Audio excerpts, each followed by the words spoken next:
خان صاحب کو اس وقت اڈیالہ جیل سے شفٹ کر رہے ہیں بنی گالہ اپنی راشگاہ کے اوپر۔ خان صاحب کی نہ کوئی ڈیمانڈ تھی نہ خان صاحب کی کوئی خواہش تھی۔ حالات ٹھیک ہونے چاہیے ہم سمجھتے ہیں اور اس طرف سمت کی طرف بڑھنے چاہیے۔ پاکستان تحریک انصاف کے اس وقت سینٹرل سیکریٹریٹ کے اندر آپ موجود ہیں، آپ یہ چیز کور کر رہے ہیں۔ یہاں پہ ہمارے 3 حلقے ہیں، 46، 47 اور 48۔ تینوں کینڈیڈیٹ یہاں آ چکے ہیں اور آئندہ کے لائے عمل اسلام آباد کے حوالے سے بتائیں۔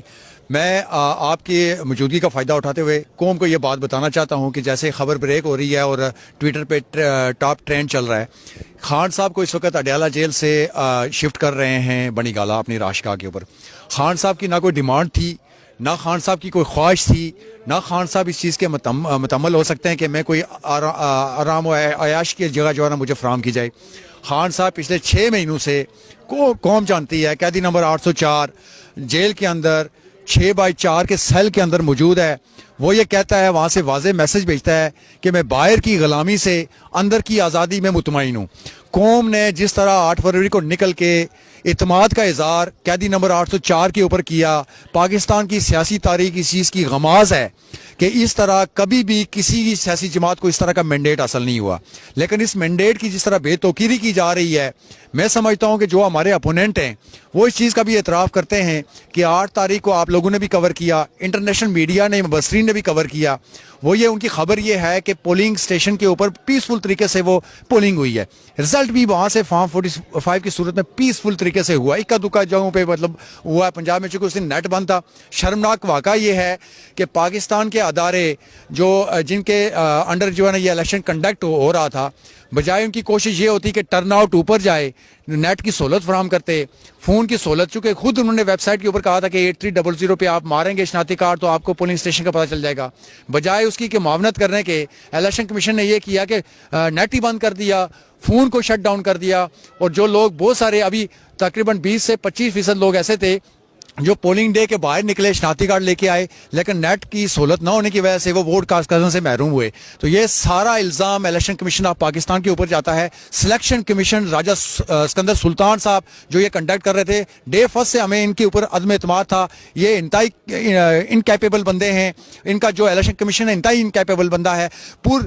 پورا امن طریقے سے جو کہہ رہے ہیں کہ ہم نے کیا ہے، سیکیورٹی کا سہارا بنا کے انہوں نے یہ نیٹ بند کیا تاکہ ٹرن آؤٹ کم رہے۔ ٹرن آؤٹ آپ کو پتا ہے کہ 40 سے 45% رہا ہے، جو کہ انٹرنیشنلی اچھا نہیں، مجھے یہ بتائیں کیونکہ ایک بہت بڑی خبر ہے، عمران خان صاحب کو پہلے اٹک جیل میں رکھا گیا، اس کے بعد اڈیالہ جیل میں رکھا گیا، اور اگر بنی گالہ شفٹ کیا جاتا ہے تو حالات بہتری کی طرف آ رہے ہیں یا جو ان کا ایک ٹاسک تھا وہ مکمل کر لیا گیا ہے؟ نہیں، دیکھیں جی، ان کا ٹاسک تو مکمل ہو گیا ہے۔ 3 کیسز کے اندر جو ان کے مطلب گنے ہوئے 3 کیسز ہمیں پتا تھا کہ یہ بوگس کیس ہیں، پولیٹیکل موٹیویٹڈ کیسز ہیں۔ ان میں جان جس طرح چلایا گیا، جس طرح آئین اور قانون کی دھجیاں اڑائی گئیں، جس طرح جج صاحب نے بیٹھ کے ایز اے صوبیدار کردار ادا کیا، وہاں پہ خان صاحب کو دیکھا، ہمارے جو ڈیفنس لائرز تھے ان کو ان کا لائر اپوائنٹ کر دیا گیا، ہمارے لائر کی ایکسیس بند کر دی گئی، ہمارا رائٹ آف ڈیفنس جو ہے وہ کلوز کر دیا گیا۔ جس طرح یہ کیس چلائے گئے، میں سمجھتا ہوں کہ یہ اوپر جب کہیں کسی کوئی اندھا بھی مطلب بیٹھا ہوگا انصاف کی کرسی کے اوپر، یہ تو کنونشن ختم ہو جائیں گی۔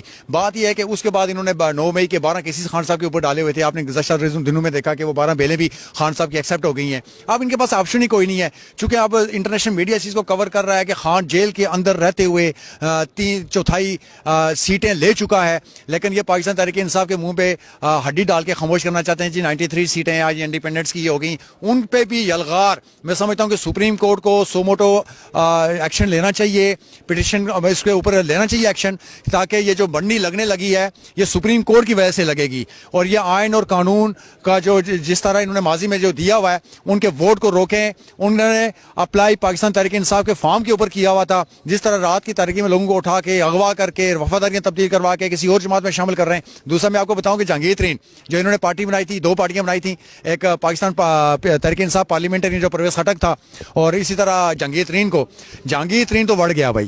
وہ اس لیے بڑھا کہ اس کی سیاست شروع ہی خان کے خلاف تھی۔ جب اس نے دیکھا عوام باہر نکلے، اس کی ضمانت ضبط ہوئی، میں سمجھتا ہوں کہ اس کو چلو بھر پانی لے کے ڈوب کے مرنا چاہیے۔ سیاست تو سیاست، اس کو ہمیشہ کے لیے سیاست سے توبہ کر دینی چاہیے۔ یہ ایسے مورے ہیں پاکستان کی سیاست کے اندر جو ہمیشہ جمہوریت کو نقصان پہنچاتے رہے، سیاست کو نقصان پہنچاتے رہے۔ اسی طرح پرویز خٹک نے بھی جو دعویٰ کرتا رہا کہ میں تحریک انصاف کو ختم کر دوں گا، دفن کر دوں گا، میں ایک پارلیمنٹرین وہاں پہ ایک فارورڈ بلاک گروپ بنا دوں گا، آج پتہ چلا کہ اس کا بوریا بستر ہی گول ہو گیا ہے۔ اس کی سیاست ہمیشہ کے لیے وہاں خیبر پختونخوا کے عوام نے ختم کر دی ہے۔